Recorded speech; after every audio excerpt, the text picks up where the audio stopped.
ከፍ ባለ ድምፅ ከኔ ጋር ጉዬ ጉዬው ዋስዲ ኢየሱስ በሉ።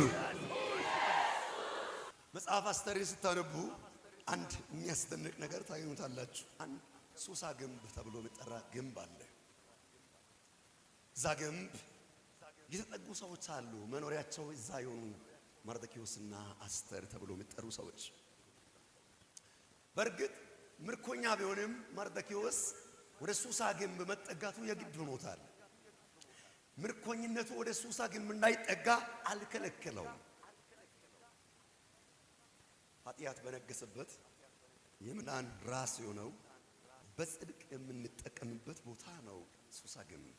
እዛ መካከል አስተር ገና እንደወጣች መጽሐፍ ቅዱሳችን ይናገራል። ምክንያቱም ሱሳን ግንብ ተጠግታለችና መዳንም ሆነላት።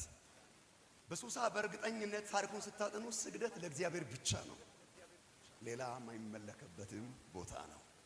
መርዶክዮስም ንቅንቅ ላመልክም ያለው ግንቡን ስለተጠጋም ነው። የግንብ የማንነት ለውጥንም ያመጣል።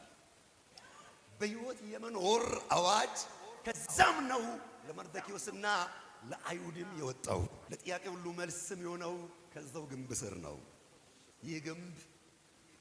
ይሄ ግንብ ለመርዶክዮስና ለአስተር ሱሳ ግንብ፣ ለኛ ግን አንድ መዳን ወጣበት፣ እኛም ከጠላቶቻችን ተጠግተን የዳንንበት ታሪካችንና ማንነታችንን ለውጥ አንድ ስም አለ።